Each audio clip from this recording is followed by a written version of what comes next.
I'm particularly happy today to be here with this exhibit and with Dana Gulley, who is closer to your age than all of our other speakers combined. That she graduated from college 3 years ago. So you have a wonderful example. 2.5. 2.5 years ago, okay? From the University of Vermont with a degree in environmental studies. So you get a sense of what, as an environmental studies major, you can end up doing. So she's one of their outreach coordinators and contacted us last fall. Last fall, yeah. And I'm going to say I'm the outreach coordinator because it helps to demonstrate a point and my need for volunteer help. Okay, so the outreach coordinator for Riverkeeper, which is one of the great organizations here in the Hudson River Valley. So I think if we're talking about environmental issues and environmental organizations and environmental action, being here in the Valley, I've probably said this already, is an incredibly exciting place to be because in many ways the birthplace of the environmental movement was right here on the Hudson River, which is an extraordinary river. As we know, it goes from Manhattan to the Troy Dam as an estuary, and then above the Troy Dam to its source. Where is its source? I heard it in the back, that's right. Lake Tier of the Clouds, okay, yeah. Which is near the summit of Mount Marcy in the Adirondacks, okay? So the first 150 some miles are above the dam, and then another 152 miles are south of the dam. And in that area of the estuary, there's just amazing things that have happened and that are happening right now. Riverkeeper is focusing on fracking issues. If you look at their website, they're very actively involved with that. They're very actively involved with shutting down Indian Point, which is a nuclear power plant that is south of here. But we can't forget that should that not go well, we would all be affected here in the valley. They're working on the proposed new plan for the Tappan Zee Bridge, which would be a colossal disturbance to the river. They were very active in shutting down the last of the fisheries in the river. That the last fishing that was allowed here was shad fishing, and that ended last year? 2010. 2010, okay. So there's lots of things that are happening. The area that we are here is called the Mid-Hudson River. We're sort of in between Manhattan and Troy.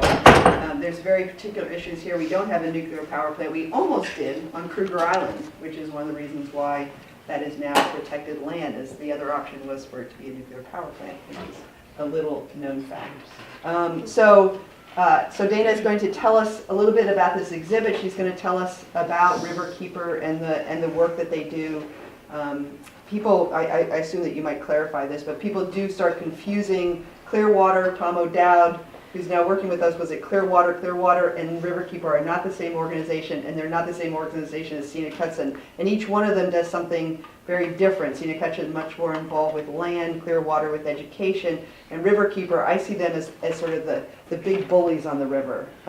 We flex our muscles. They flex their muscles. They believe in legal action and sort of using the powers that we have to bring polluters to court as one of their primary tools to enforce our environmental laws. So it's great that we have our environmental laws, but if nobody enforces them, they actually don't mean anything, right? So Clean Water Act 1972, that's wonderful, but people are still pumping stuff into the river with glee, okay? So somebody needs to stop them, and that's where Riverkeeper comes in. So welcome, Dana Gulley. Thank you very much. Thanks, everybody. I actually want to keep this really casual and make it as much of a dialogue as possible. I usually give presentations on college campuses with a slideshow and in a lecture hall, but I felt like being in this room with the exhibit here, and it's a small group, sort of lended itself nicely to us having a bit of a conversation. As Susan said, I'm just 2.5 years out from college. It's shocking. It feels like it was yesterday. I'm getting older and older. But for that reason, and I'm from the Hudson Valley. How many people are from the Hudson Valley? Okay, about half, and then others are here. But amongst the students, only about 2. About 2, okay. But right now, while you're at Bard, you live here in the Hudson Valley. I will say that as for Lake Tier of the Clouds on Mount Marcy, I've lived in the Hudson Valley my whole life. I went away for high school and I went away for college, and I just moved back here about 2 years ago. And just now am I really fully appreciating how beautiful this area we live in is, how magnificent this river that we have, and we have the pride to be able to call this river, the Hudson River, our backyards, what that really means. And so I just, last fall, finally set out. I said, hey, I've been working at Riverkeeper a year and a half. I better actually go to the source of the Hudson River. So I set out, don't have any backpacking experience, but I went with somebody who did, and we camped up and spent a wonderful couple of hours along Lake Tier of the Clouds and drank water right from the source of the Hudson River, which was a pretty amazing experience. So I just put that out there because I don't know what year everybody is at Bard, but whether you've been here for a little while or you've just gotten here, I'm guessing you guys are juniors? No, it's a mixture. It's a first year to senior. Mixture? Okay, fantastic. That helps to demonstrate the point even more. It's never too late to really dig in and get involved in our own backyard. I spent a lot of time always wanting to be somewhere else, and I finally have just, as a 24-year-old, I'm just thinking, wow, this place is magnificent and extraordinary. So I'm from Garrison, New York, which is down near Westchester County. It's in Putnam. It's actually where Riverkeeper got its very beginning. So the Riverkeeper was formed in 1966, and we started down near Garrison. And in fact, when I was a 4th grade student, John Cronin came and spoke to my library class. I know John Cronin was a speaker in this class as well, and he brought this giant sturgeon model, this big 11-foot fish, and we were all shocked that that was something that's actually in the Hudson River. And now it sits right next to my desk at Riverkeeper, which is kind of neat. But so I first heard of Riverkeeper when I was a 4th grade student. And to be honest, I want to spend a couple minutes just talking about Riverkeeper itself, less about what we do and more about what the organization is. Because when I decided I wanted to come home to the Hudson Valley and somebody suggested I should look at Riverkeeper for a job, I was like, what? Riverkeeper's one person on a boat. I didn't realize that Riverkeeper was this whole broader nonprofit organization and just what it takes for a nonprofit organization to exist. There are ways for you to get involved in nonprofits that, you know, are so different. You know, you need fundraising when you're a nonprofit, right? We're a member-supported nonprofit, so we actually solicit members, people who care about the Hudson River, are passionate about our work, to join us as a member. You know, you get a membership card and you get benefits associated with that. So fundraising is a really critical piece. In fact, that's what I spent the first year and a half of my time at Riverkeeper doing, was fundraising. I didn't have much experience in it, but I found it to be really exciting work, especially when you're working for an organization that you so passionately and truly believe in. It makes it pretty easy to ask people to support the organization when you really feel pride for it. Communications, social media. These are elements, these are critical elements. Our work is important. It's really important that we're engaging the public. In fact, working directly alongside communities, schools, environmental clubs, groups, is a critical piece of how we get any of our work done. So communication is a key piece of our work. So we have a whole communications team at Riverkeeper, and they deal with everything from press releases to email blasts that go out to you, to our daily Facebook and Twitter management, which is an interesting beast that we're trying to wrap our head around, just how to use those tools effectively to bring people together. Yes? Do you, other than you going to Bard, or maybe do you also go to high schools and other schools? Mm-hmm. And do you relate with children besides this kind of setup, you know, this kind of graphic design? Do you have other ways, artistic ways, that you engage different age people? My short answer to you is that actually this is something we're really grappling with. We haven't had an education component at the heart of what we do. You know, that's what Clearwater does. They're really educationally focused, and they're working with students and engaging them at various levels. We've been this legal watchdog organization, which I'm going to get into more exactly what that means. You work with Earth Justice also, or no? I don't know if we've worked with Earth Justice or not, but to answer your question fully, that's a really important thing, to be working and educating students from. I've worked with kids who were 5 all the way on up through college. So yes, to the extent I can, I'm always taking those types of opportunities and working with students, and we are coming up with creative ways to do it. I've learned a lot about lesson plans and what it means to just focus very small on one thing. So we do that, but it's not really at the heart of the type of outreach that we've been doing. We're talking on the way up in California, the teachers during the summer can attend places where they really get more information and in-depth opportunity to bring this kind of thing back into their classroom. That's fantastic. We're trying to see if we can come up with some sort of a curriculum that could live even on our website that's a Riverkeeper place-based curriculum that we could offer to elementary schools and to teachers to use. There is something called Teaching the Hudson Valley that we probably do. There's that great conference, right? And yeah. Okay, so back to the Hudson River. So we know the Hudson River is important. We know it's iconic. It's this massive, beautiful waterway. We know that long before Henry Hudson sailed up the Hudson River, there was a lot of activity around the Hudson and the Lenape. In fact, that first part of this exhibit, The First People of the River over there, is dedicated to talking about that. There's an interesting map.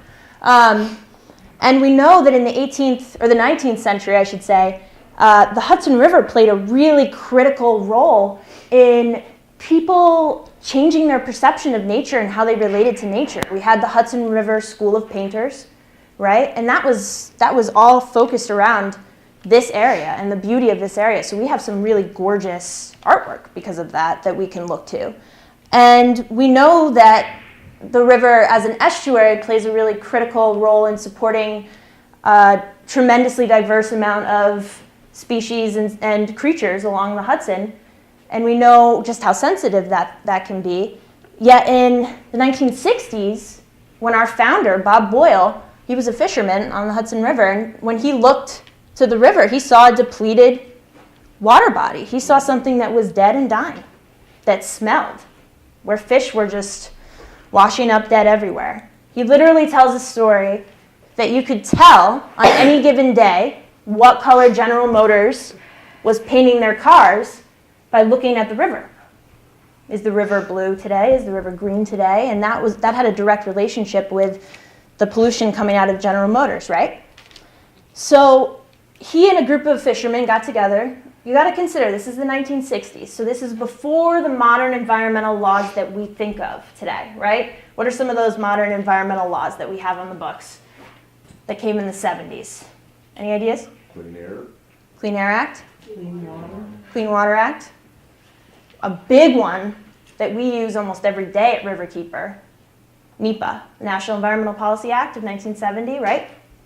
That says that we need to study something and its environmental impacts before we carry out whatever the project might be. So NEPA, Safe Drinking Water Act, that came along in the early 70s. So this was the 1960s, and the river was dying. What tools did these people have in the 1960s? I know it doesn't seem like that long ago, but in some ways, when you're talking about the environment, it was forever ago because it was before all of these laws that now we use. We put into, we exercise these laws all the time to protect the environment. But in the 1960s, it was a bit of a different platform.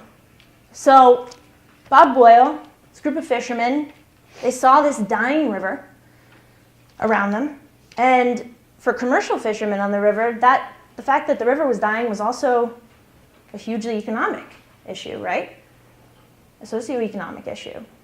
So this group of fishermen got together and they formed the Hudson River Fishermen's Association. And that was the beginning of Riverkeeper. And it was a group of people who were stakeholders. We use that word a lot, right? Like they cared about the health of the river. And they said, we're going to do what we can to protect it because nobody else is watching out for it. It's getting dirtier and dirtier. I'm just going to sit with you guys here. More and more polluted. Nobody else is watching out for it. We have to watch out for it. And that rallying moment, that rallying cry, which was in some ways the rallying moment for the entire nation around environmental protection. I'm going to repeat that. I want to underscore it because it's really exciting. The rallying moment in some ways for the entire nation around environmental protection came right here on the Hudson River. Does anybody know what that fight was over? Storm King. Storm King Mountain. Has anyone heard of the Storm King case by a show of hands? Not many of you. Great. That means I get to tell you the story and you haven't heard it already, because I was going to tell it anyway, so I'm glad it's new to a lot of you. So in the 1960s, Con Edison wanted to build a hydroelectric facility on the face of Storm King Mountain, which is this beautiful mountain right here. I actually live now in Beacon, which is just right here.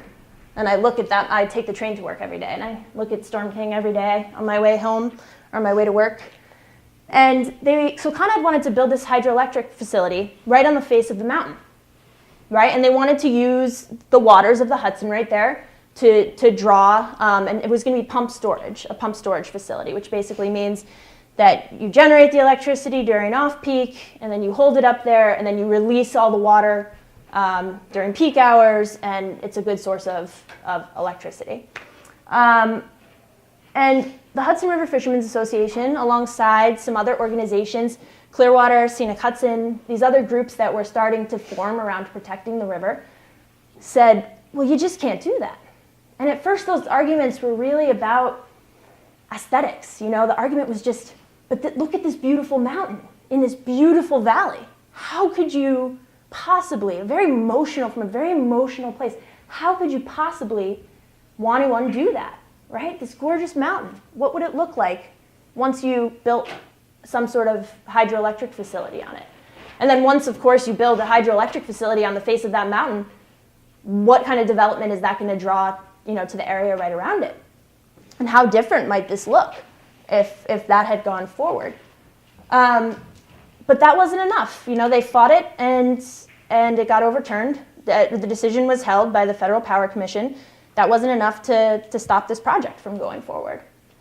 So Bob Boyle, who was our founder, ended up testifying that it looked like if they put the facility where they would, it would result in massive fish kills of striped bass, which was actually that area right below Storm King, he testified, was a important spawning ground for striped bass. And if you have those intakes, that it's dependent on water intakes from the Hudson River, you're going to end up really hurting this population of striped bass. And that actually ended up being enough to overturn that decision and to stop the project. And that set a legal precedent, and this is why when I say that it was an important moment for all of the modern environmental movement in this country, it's because that was a legal precedent right there, that there was standing to sue on behalf of our environment, right? You could actually sue and go to court to protect our environment. And that idea of a citizen suit, and the fact that we can bring suit if we are in some way impacted, is what Riverkeeper is based around. We are a legal watchdog organization. As I said, we're nonprofit, we're member supported, but we use the laws that exist, most of which were created in the 1970s, to keep this Hudson River Valley moving forward towards progress and not backwards. Now, with that said, does anybody know what year the Clean Water Act was passed? 1972. So this past year, 2012, was actually the 40th anniversary of the Clean Water Act. And the Clean Water Act said that our waterways of this country would be fishable and swimmable by 1985. It is laughable. We're not there. We are definitely not there. Yes.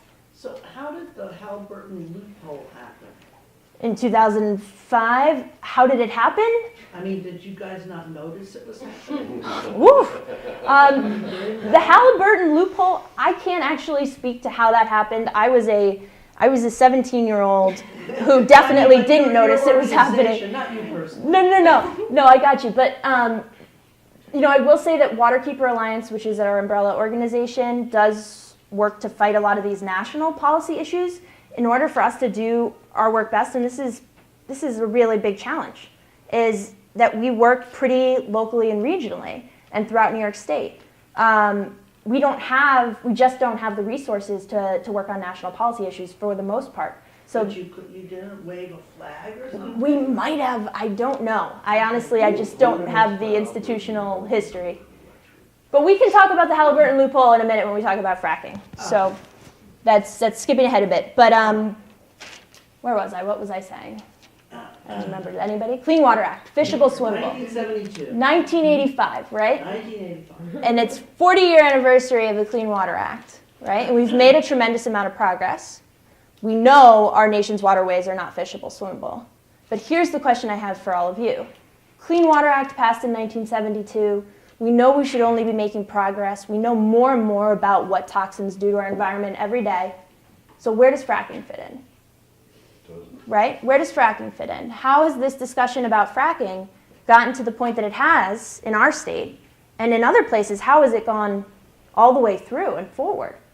When I think for a lot of people, and I know for myself included, there's sort of an immediate emotional response to fracking because you know that fact about the fact just polluting the environment is bad. We'll just simplify it. And then we hear just even a little bit about fracking and some of the facts of that, and you have a pretty immediate emotional response to that. Like, that doesn't really make sense. That doesn't seem to fit this idea of environmental progress by any means, right? And it's almost laughable. I see some of you actually laughing. So I think what's interesting to me has been this fracking fight in New York State.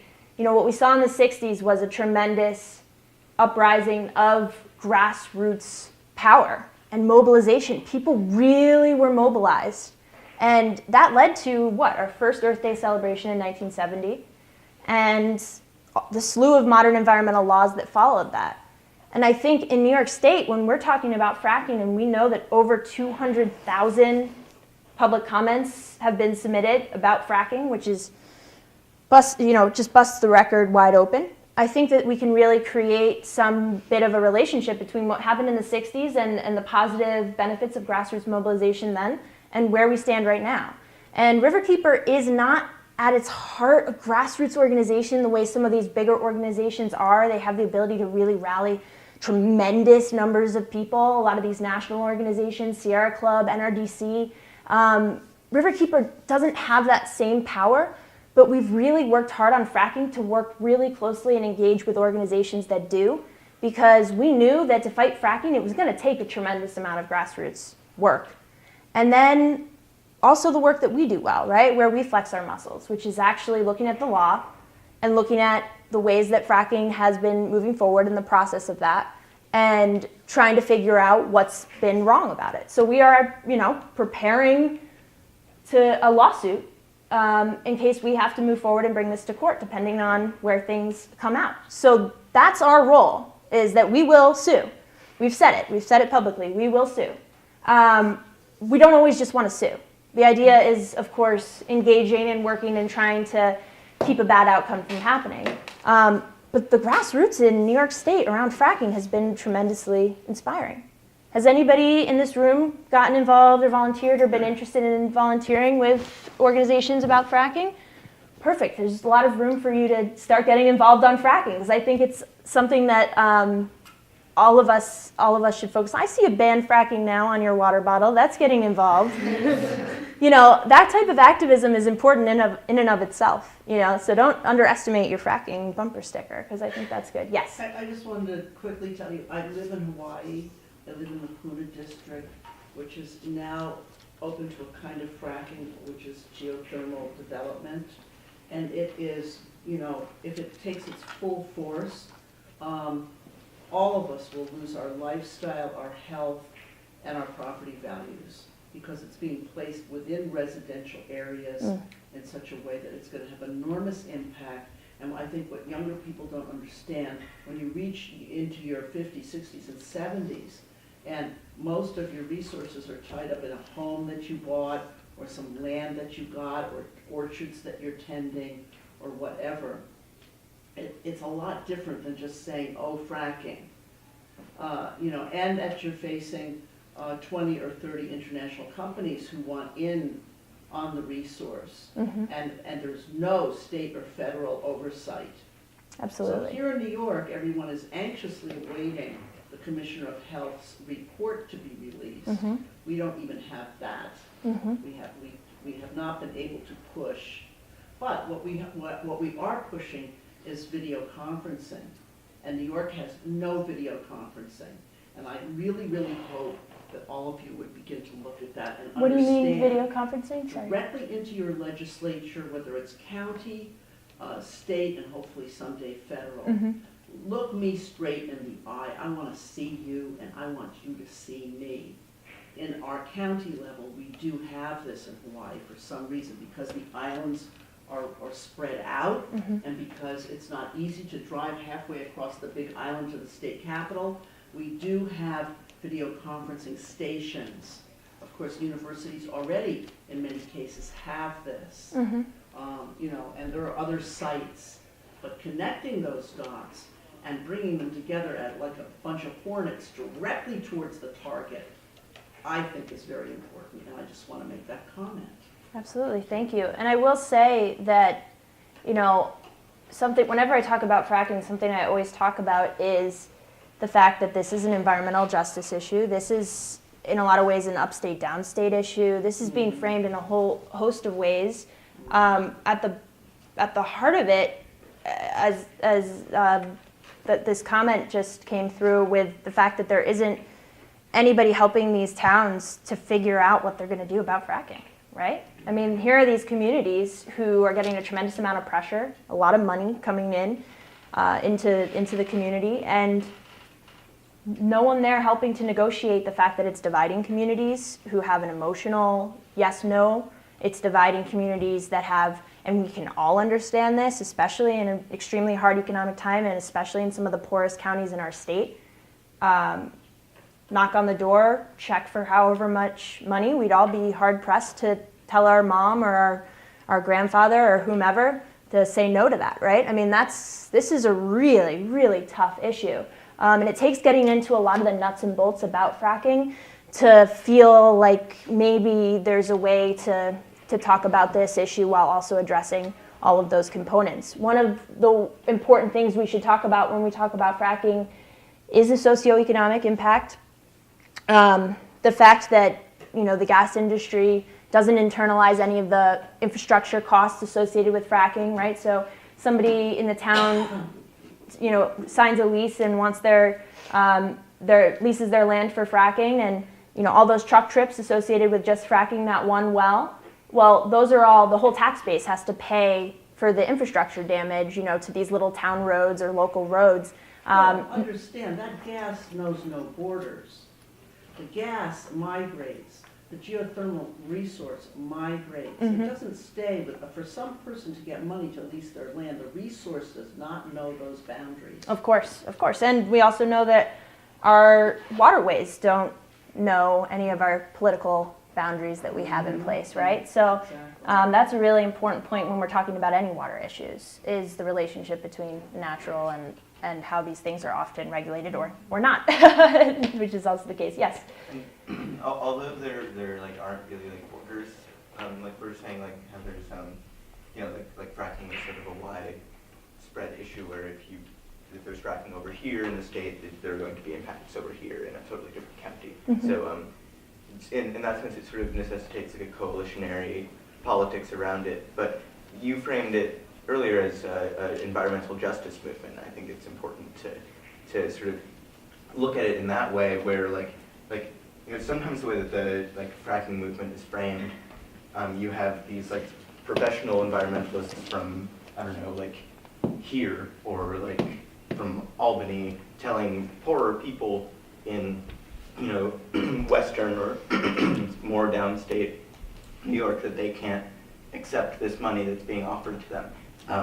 Like you were saying, that's a very tricky thing to do. So I feel like it's not as simple as evoking the one world environmentalist discourse. It sort of has to take an approach where if we're going to tell people what they can and cannot do with their land, especially poorer people, we have to somehow work in some kind of way of helping these people, not just stay in the same level of destitution once fracking isn't an issue anymore. Mm-hmm. Yeah, like a compensation, sort of like an environmentally aware or environmentally Easements. positive. What do you say? Like easements. Land easements, Yeah. yeah. I think Farmers' these are easements. excellent points. And I think that we do need to be having more of a discourse about some of the bigger issues that exist around this.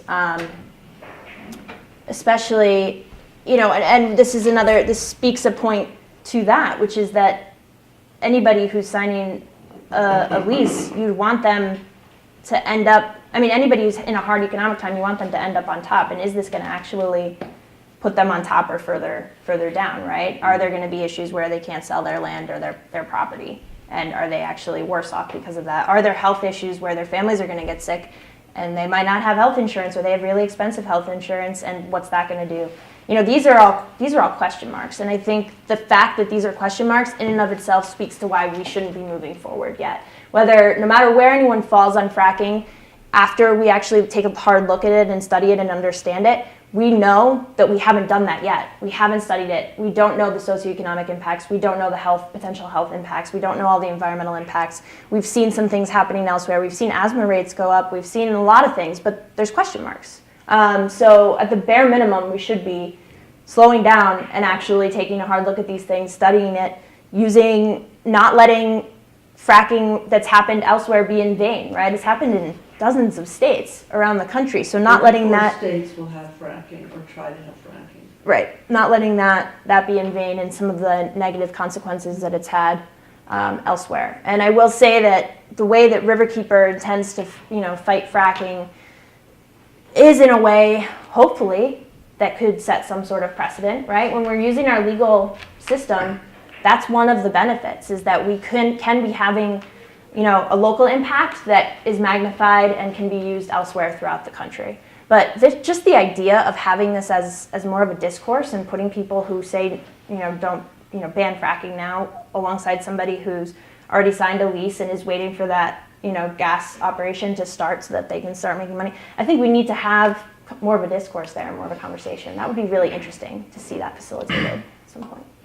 Is your lawsuit, what your parameters and what you hope to accomplish with your lawsuit, is that on your site? Not quite. For a certain reason, we're kind of building our lawsuit, and I don't think we're talking about all the... It's not filed. It's not filed. It's not filed at this point, so you won't find too many details on the website. I thought you said it was filed. No.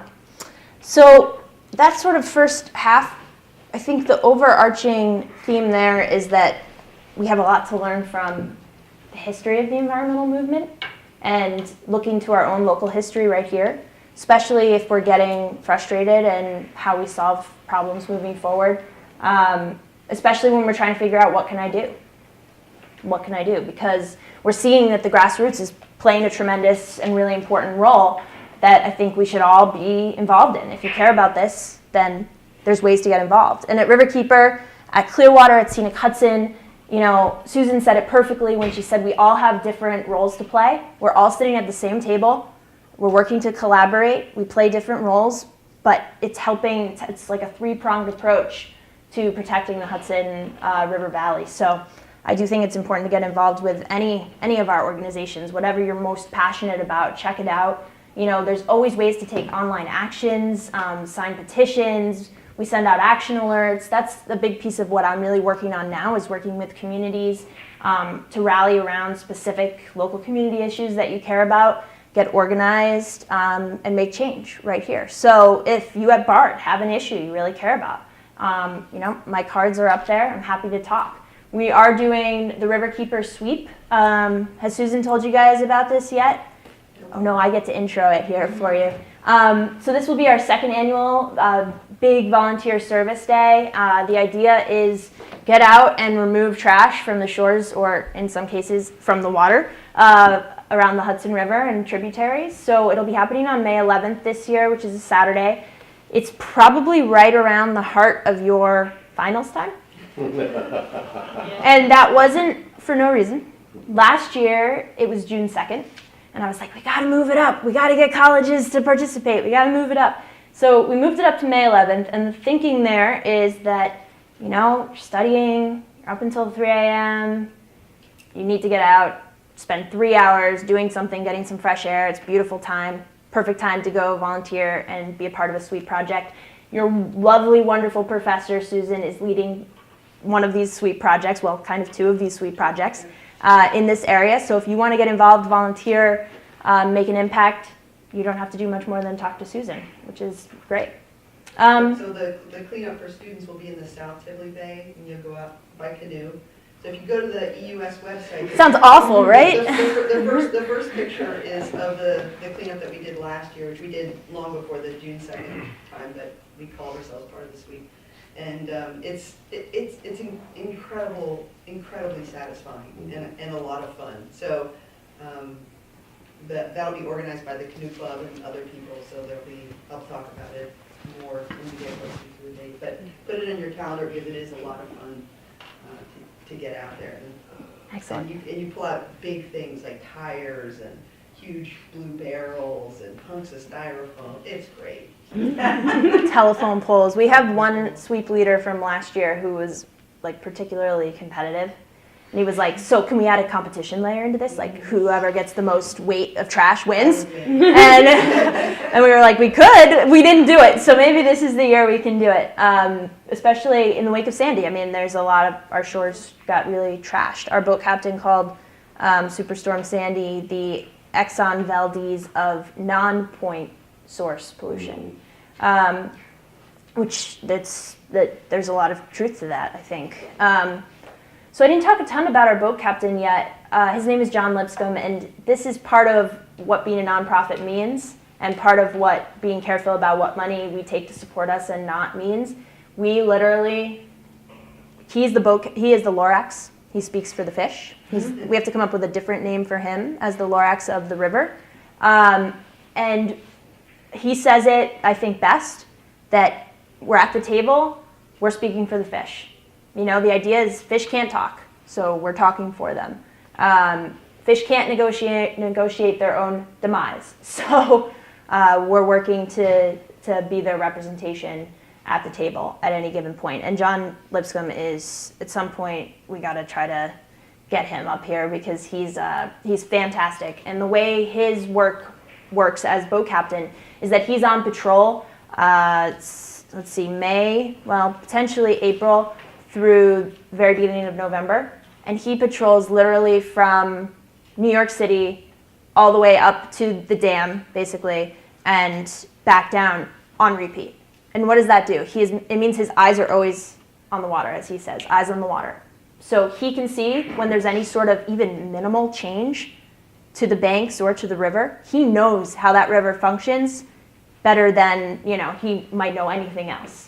And so he can really, he's first right there, ready to jump on any sort of situation that's going to move us backwards, as I said.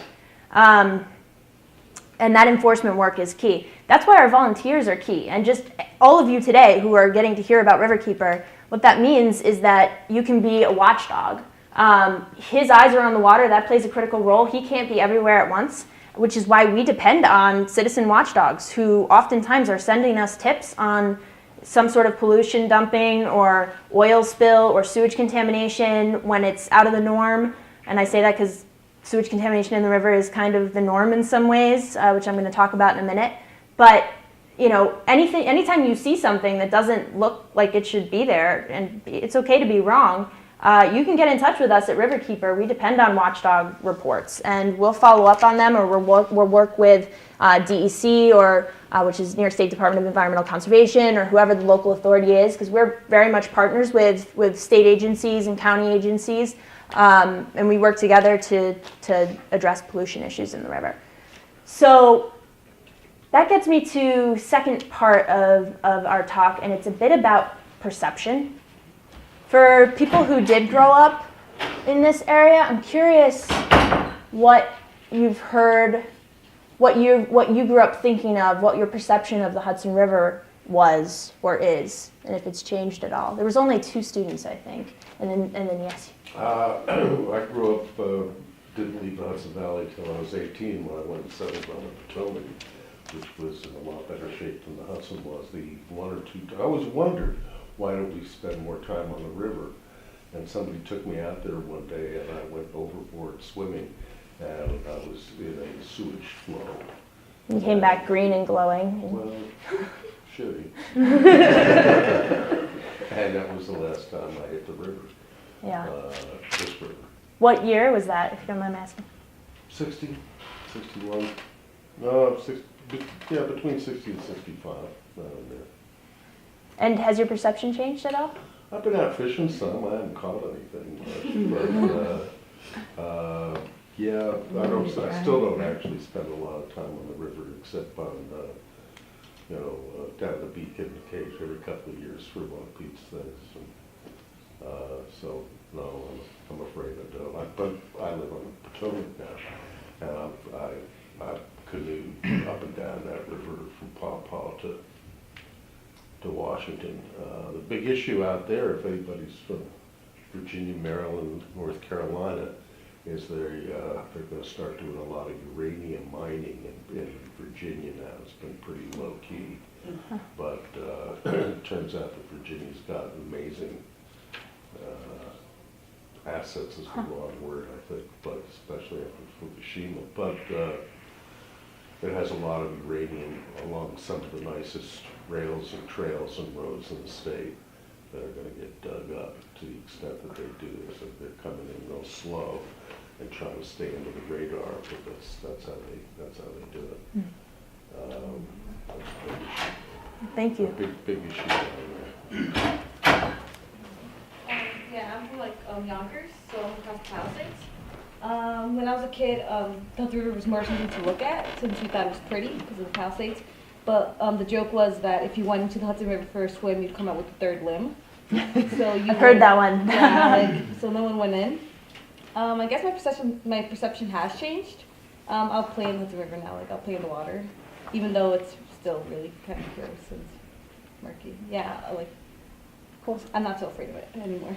I didn't get a response on people whether they were from Virginia, but you're going to go to your nation's capital at some point, take down this Sycamore Island Canoe Club. It's at the D.C. Maryland line, and get in touch with Joe Haig, the caretaker, and he'll let you put up some tents out there.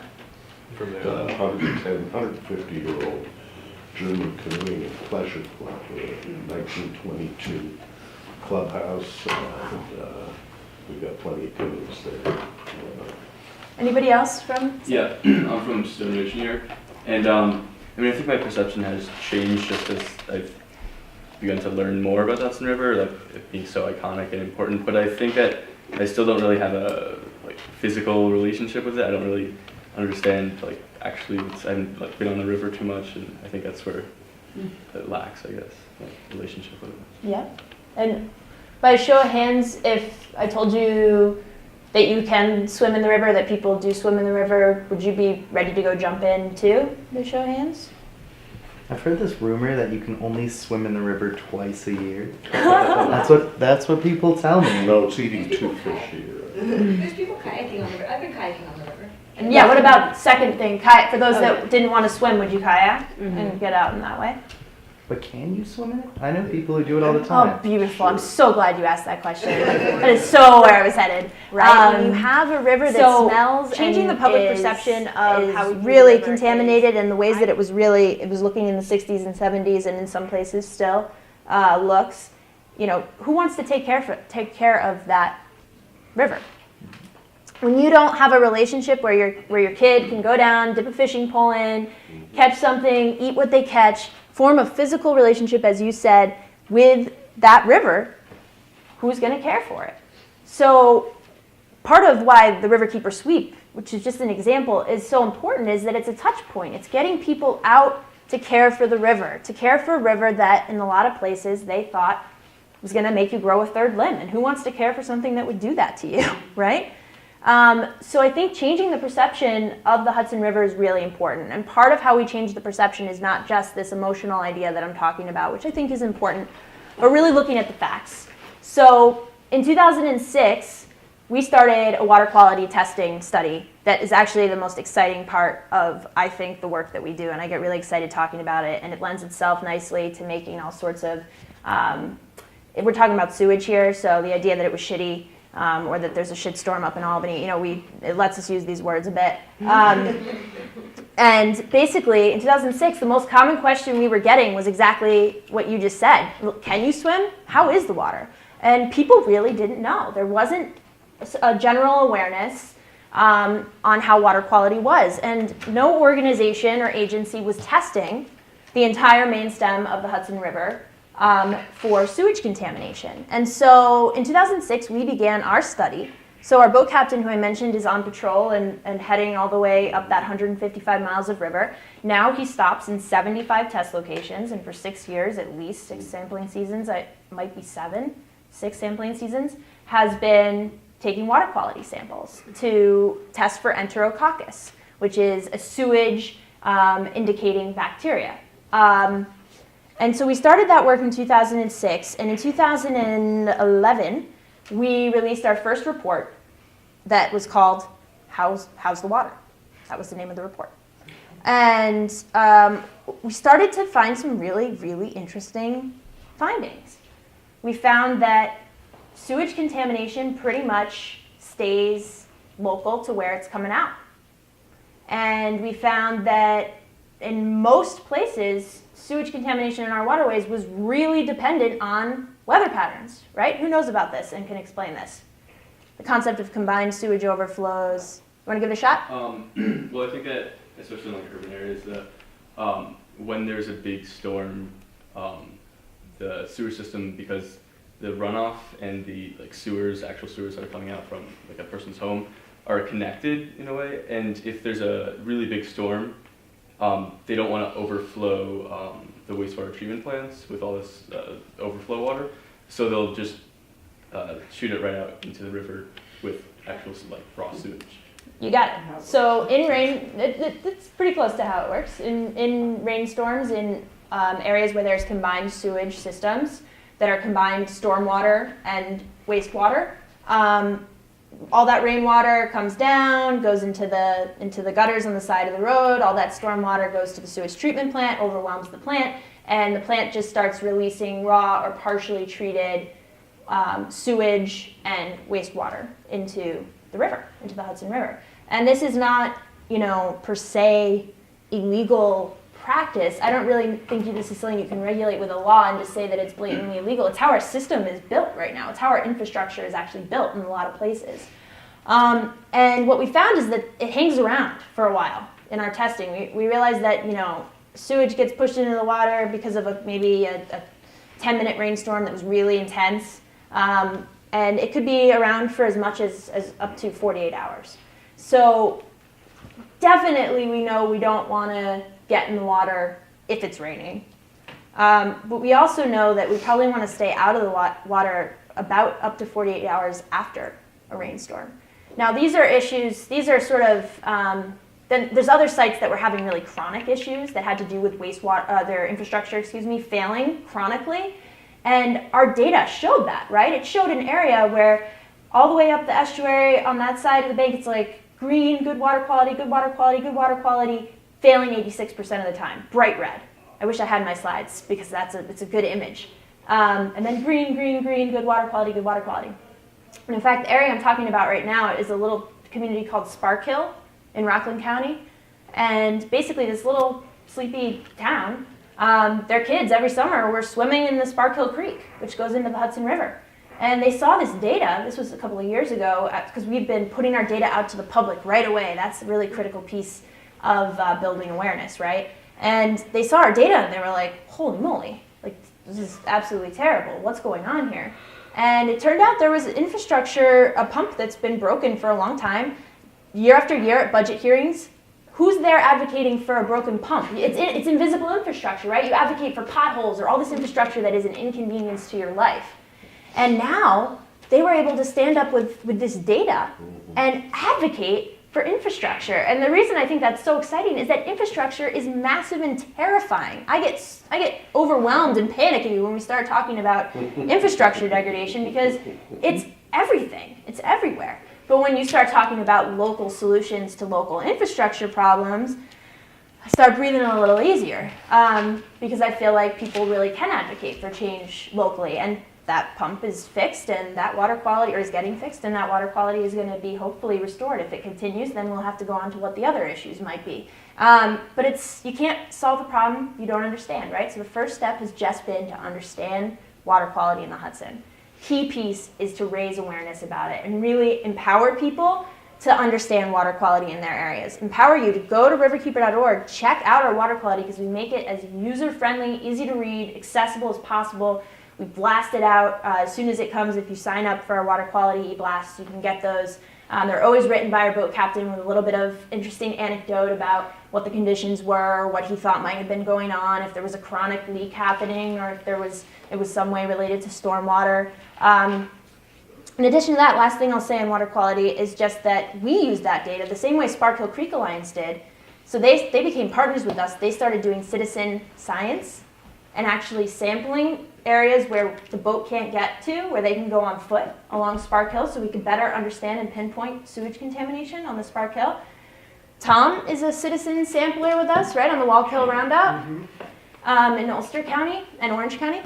And so we depend on citizen scientists to help us to gather and collect data using our research methodologies that we can't get to. But so we used our data, that water quality report that said, how's the water? And we use the fact that we know that tens of thousands of people are boating and recreating and kayaking and canoeing and swimming in the Hudson River these days because the perception about the river has changed a little bit. People are getting in the water. And we held the data that had a failure rate of over 23% of the time on the Hudson River. And when I'm talking failure rate, I'm talking human health perspective for safe contact. So that even includes kayaking, canoeing. If you get splashed, you can get skin rashes or this or that if there's sewage contamination. And that's not to say don't kayak and canoe. It's to say you just need to understand that this is related to sewage that we can understand. You can always check out our water quality on our website before you go get in the water. But we took our data, we went up to Albany, and we advocated for a state bill, a state law to be passed. And it got passed. It's the only environmental law to pass last session. It was signed into law by Governor Cuomo in August. And now it says that, and this is to help raise that awareness, it's the Sewage Pollution Right to Know law. And within 4 hours of raw or partially treated sewage being released into our waterways, sewage treatment plants have to notify the public through media outlets, public officials. You know, everyone can get a text message when there's a rain delay at a Yankees game. We can come up with creative solutions for how we build awareness around water quality. And in fact, we can study water quality enough that we can do predictive modeling and be able to essentially give real-time information about water quality. And everyone who wanted to could have an app on their phone that they pick their area, and it tells them if the water quality is safe or not. Of course, there's always little red herrings or things that can get in the way of that being completely accurate, but it would be a huge improvement over what we have now. And so we need to start thinking about managing the estuary for the fact that people are recreating in it, and we haven't really been doing that. Sorry. So just as a side comment to this, Tivoli, which is right here, which is where some of you might put a toe in the water, is almost always has a great water quality. Beautiful. So go out on the sweep, get in the canoe, pick up trash. No, that is real. I underscore that point. This is not to scare you away from getting in the water. This is to empower you to feel like you know how the water is when you get in it. And then there are 2 beaches in Hudson, so to answer that question, this is how local people do spend their time. Is there are, there's a lifeguard, there's some sand, and people go out and swim. But I've spoken with John Lipscomb about the water quality data that they've had since 2005, and Riverkeeper does use it to come up with some conclusions, but there's a lot more that can be done with that water quality data, and I've spoken to him about the possibility of a student making that into a senior project. So cool. If anybody in the sciences here would be interested in using it, it would be an amazing opportunity. We'd be happy to share our data. Tons of data, Yeah. and it could make a neat project. And if the Hudson River is too intimidating for you, I think in another couple of weeks, there'll be an organized canoe run from someplace near Pleasant Valley of the Wappinger Creek from its source to the river. Great. Just check your local news. It happens every year, and that's pretty clean. Is the waterfall safe? What's that? Is the waterfall safe? Yeah. Don't go over the waterfall in Wappinger Falls. Oh, the water here, the Yeah. waterfall here, say? Oh, It's right next well, to the waterfall is above our sewage treatment plant. Yeah. So below that, I would question it pretty seriously, actually. Our And sewage that's- treatment plant gets chlorinated. Yeah. We just went. We just went Yeah, on we a just field went with trip. our class. Okay. It's like super clear and chlorinated. Except for comes when out. it needs to overflow, or Yeah. there's Yeah, or if there's a there's chronic rain, leak, yeah. or Yeah, if there's a leak. But I would say even after it, Yeah. He told us, like, if you were in a desert, you could drink this water coming out of the sewage plant. That's what the guy Yeah. that runs it. Actually, Don't you love talking about sewage? I what I love learned as a Riverkeeper volunteer is that the sewage treatment plants clean this water around them if they don't have a CSO, if they don't have a combined sewage overflow. And some of the dirtiest parts of the Hudson River are the parts where the tributaries hit the Hudson Yeah. River, because there's so much non-point pollution in the tributaries, you can't track it down, that the tributaries are actually polluting the Hudson River to Yeah, some we have a degree. much higher failure rate if you look at the maps of tributaries. That is true. And if there isn't a CSO issue, or I'll just also say a chronic leak issue, because some of these wastewater treatment plants do have chronic issues that you don't really hear about or know about. It's important to look into that. So the more we sample, the more we can understand this puzzle. Is sewage the only contaminant that you're looking for? It is the main thing we're focused on in our study, and mainly I'll say that that's because when we started doing this work, we didn't do it because we thought that we should be the real authority on water quality issues in the river. This was a new program for us and something that we have to look to fund every year, and we did it so that we could really start to advocate for there being better management and testing of the Hudson River done by X, Y, or Z. I'm not sure exactly who, whether it's by the state DEC or counties getting all on board to make sure that every county is testing their shores. Isn't a lot of that in the States organized through Cornell Cornell Cooperative Extension. University in the Finger Lakes? I thought that they did a lot of the water testing. And I don't know a ton about that. It's possible that they do testing. We're the only ones that test the entire main stem of the Hudson and get that data out to the public right away. You had a question? Do you ever run into trouble sending the two seemingly contradictory messages? I mean, that the river is okay to swim in and that we need to protect the river. And how do you deal with that? That the river's okay to swim in, and that it's we something need to that we need protect to it. care for, and that it's I think that messaging is everything. Often you only get a soundbite, and that is really a difficult thing. It's not. I would say mainly not that you need to protect the river, because I think people understand why you need to protect the river, and that there's. I mean, we live in a time where the House of Representatives just in 2012, maybe 11. Actually did vote and pass in the House a bill to undo the Clean Water Act 45 years after it's was passed. So we're not getting off we're not getting off easy with protecting the Hudson. I think that's always a clear message. I think the hardest message is that we want people to recreate and go out and access and enjoy and care for the Hudson, but you have to do so safely. I think that's the really, really hard message. I don't want people to take away today that the Hudson River is filled with sewage, because it's not. There are days, most days, that river, especially up in this area, as Susan said, you get a lot of acceptable water quality here. Enjoy it. Enjoy the river. Really enjoy it, because we know that the more somebody actually enjoys the water, gets out, and forms a relationship with it, the more likely they're going to be to steward it and take care of it and protect it. Think about voting for clean water. Whenever you're voting, think about using that power to support clean water, advocacy on certain legislation and bills and laws, your own behavior in terms of water conservation and picking up litter and not littering and all sorts of things. So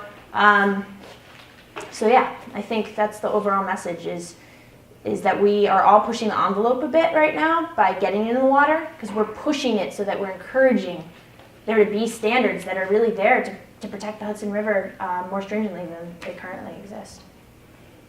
Yes, did you have a question? I just wanted to add that if you suddenly decide, okay, it's fun to go swim in the Hudson River, be aware of, 1, the currents, 2, the big boats. It's incredibly dangerous to swim out there. Yeah, Swim in a authorized place. And it's a big problem. there is a authorized During the swim day. across the river down from Newburgh to Beacon once a year, which is a lot of fun. When is that? It's July. in the summer, July. Yeah. It's gotta be warm enough to do Yeah. It's escorted. My know, partner did it there's last year, kayakers and escorting everybody. it's interesting. It's pretty long. It's a long It's a long way. way. Yeah, it's a big swim. Yeah, That's a big like, And That's they're a raising big- money to build a I didn't river realize. pool in Beacon, so that's Could you so just, just be aware of other dangers besides water quality. I don't want everybody to start going swimming. yeah, What's that? just a paragraph on GE, what's going on there? Perfect. Yeah, that's great. Are we good on time? Do We have have about a couple minutes? 15 minutes? Okay, probably only use about 5 of that. Just got a question about GE and PCBs. I'm particularly curious because we are a little further upriver here than where I live. What do people know about GE and PCBs? Anything? They use them as like, insulators back in, I guess they're not allowed anymore, but back in the 60s and 70s mainly, and they're really dense, so they sink to the bottom, so they're hard to, it's like you can't just like filter them out. So there's been a lot of controversy about dredging and what it means to how to remove them from the waterway. Yep. Yeah, without having in the removal process, having the further contamination because of it coming out of from the dredging. Yeah, just suspension. So. Great. Yeah, that's pretty much the gist of what the controversy's been over. So basically, between 1944 and 1977, 1.3 million pounds of PCBs were dumped into the upper Hudson. They then traveled, made their way throughout the entire estuary because they store in fish fat. And that was why in 1977, basically 90+% of the fishery on the Hudson River was shut down like that. Or 1976, because they realized that this PCB dumping had been happening since the 40s, and that the fish were contaminated. So,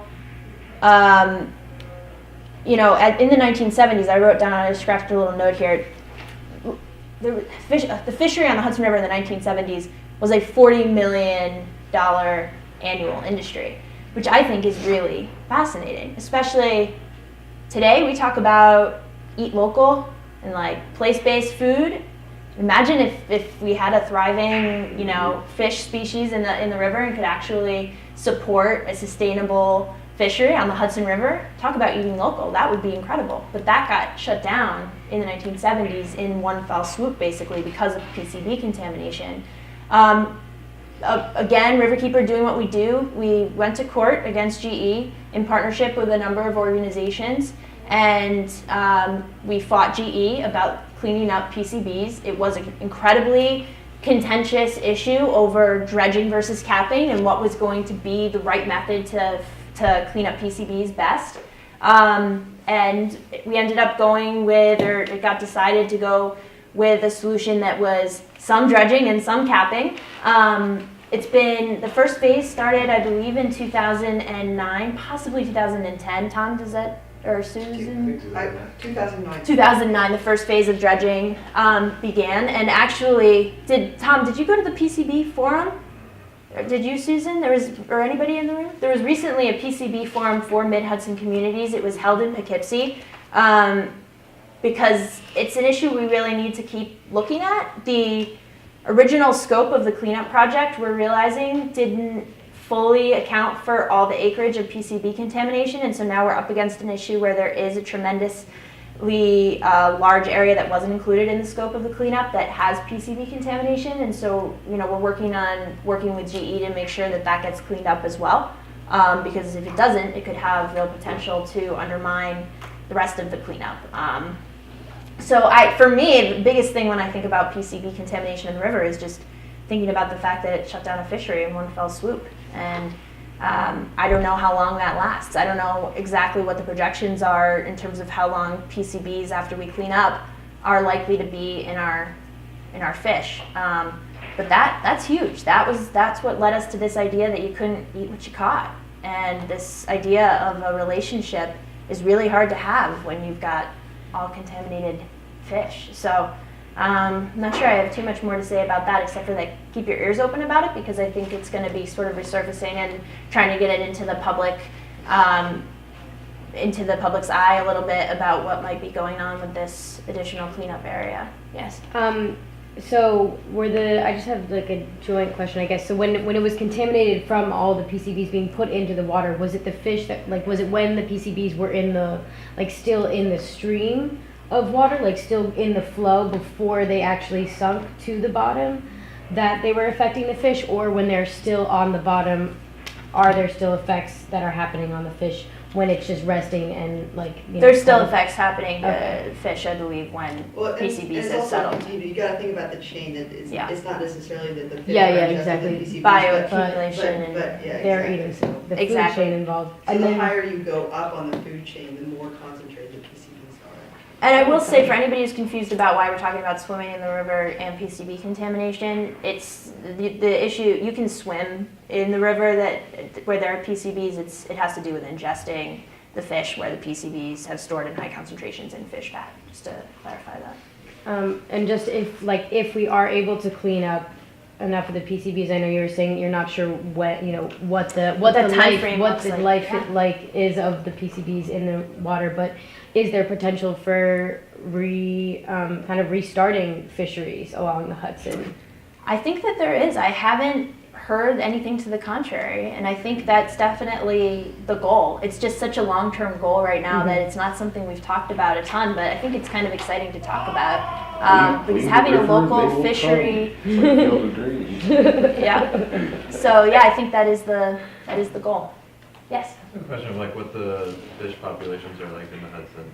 Is it like Actual. stabilized or? No, oh no, we're still seeing fish populations declining tremendously. We do think that sewage contamination is playing a role in that because of dissolved oxygen. Cuts down on the amount of DO in the water. And we're working to study and figure out just what's happening with our fish populations. I mean, just last February 2012, the Great Atlantic Sturgeon was placed on the endangered species list. So that's something we're still, looking at. That beautiful, wonderful fish is, in endangered status now. And I believe the short-nosed sturgeon was already on the endangered species list, so both of our The sturgeon. Hudson River has the largest population of short-nosed sturgeon of any estuary. Woohoo! And in fact, when something's on the endangered species list, I mean, it's dangerous when it's sitting around that level but not yet listed. But the second that got on the list, it was already in bad shape, and then that just gave us a tool. I mean, that's an important. That law exists for a reason. That's just another tool in our arsenal of how to help to protect our waterways. So it's kind of a sick way of thinking about it, but it's really true that is. That's important when we were looking at the Tappan Zee Bridge, the proposed project there. Looking at sturgeon and potential impacts to sturgeon is certainly a piece of that. Any other questions? Yes. Yeah, it seems like some of the precedents that are important to like the cases you guys focus on have to do with like the Storm King and also like Clean Water Act stuff. But I was wondering if there's any sort of like any kind of cases that can be built around like the river being public space, and more general, like like what rights private corporations might have to public space, and perhaps the case Commons issues and. Yeah. I'm sorry. Go ahead. There's, before all these federal laws, which is a fine focus and it helps get organized. But I think as long as there's been common law in America, there's been public nuisance law. Mm-hmm. For example, if you go get a rash, can pinpoint who put the stuff in the river that caused that rash, you have a small claims case, no more difficult to prosecute than defending a speeding ticket in the next nearest court. Nail them, then find 1 million friends, show them how you did it. Yeah, and then you've got a class action lawsuit when you do that. Yeah, well, you don't need to be that organized. You just Yeah. go out there and get them yourself. No, and our chief prosecuting attorney, Bobby Kennedy, likes to talk about that a lot and likes to talk about commons issues a lot. I mean, there's reason for all of us to be fired up. It's just as much your air and water as anybody else's, and you're not getting any of the profit of a private corporation that pollutes the heck out of it. I mean, ExxonMobil spilled so much oil into Newtown Creek, which is the creek that defines the border between Queens and Brooklyn.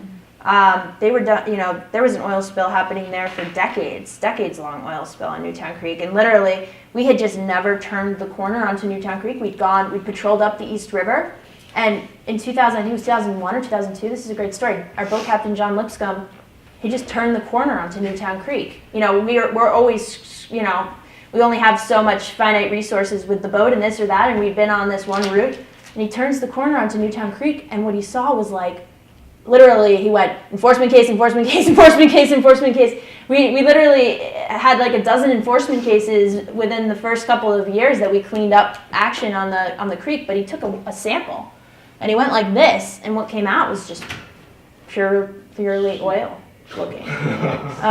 So we brought ExxonMobil to court, and we won, and they're cleaning up that oil spill right now. It's now become a federally designated Superfund site. There's a massive, large-scale cleanup happening on Newtown Creek. It's a little bit behind the massive, large-scale Superfund cleanup happening on the Gowanus Canal, which is also in Brooklyn.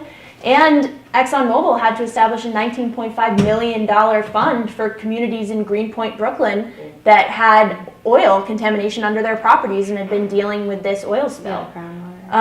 So there are all sorts of smaller scale cases. I think the general idea of commons is something I'm interested to think more about. I don't have something that jumps right off the top of my head to help answer that question, but I do think that in general, we should be really rallying around the idea of the commons, because we get complacent and forget that it's just as much ours as everybody else's. But some people are making a lot of bank on it being, the quality being muster for everybody else. So Yeah, and just one other thing on that, like I feel like some equally powerful cases can be sort of argued on the sort of through private property rights too. Like you were saying in Greenpoint, these people's private property had been damaged, and I have mixed feelings about evoking that part of the Constitution, just because I feel like it's also used to defend a lot of horrible things. But I feel like circumstantially, I feel like that could also be. absolutely. Great. So I think we're almost out of time here. Why don't we have it that if Dana's willing to stick around, if people want to look at the display here and maybe ask you some more questions, we can. Yeah, and anyone, I will also say shamelessly that I'm the internship coordinator at Riverkeeper. So if anybody does have internship, makes you perk up a little, feel free to take my card and get in touch with me. If you want to receive any information about Riverkeeper, feel free to sign up on this clipboard. Thank you so much.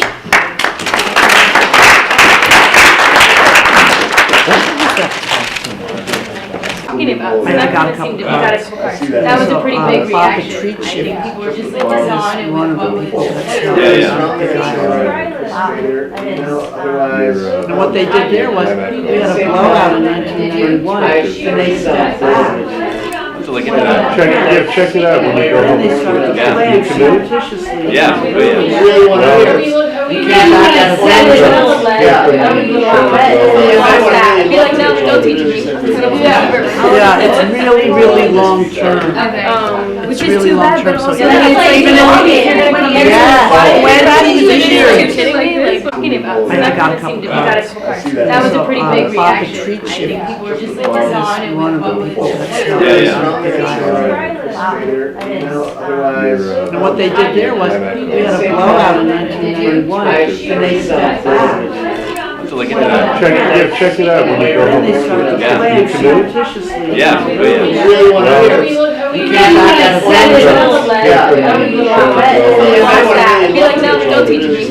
Yeah, it's really, really long term. Okay. Which is really too long bad, term. but So also- even when that even this year.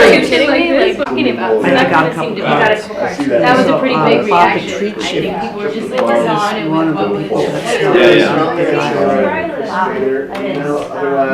And what they did there was, we had a blowout in 1931, and they stepped back. So look at that.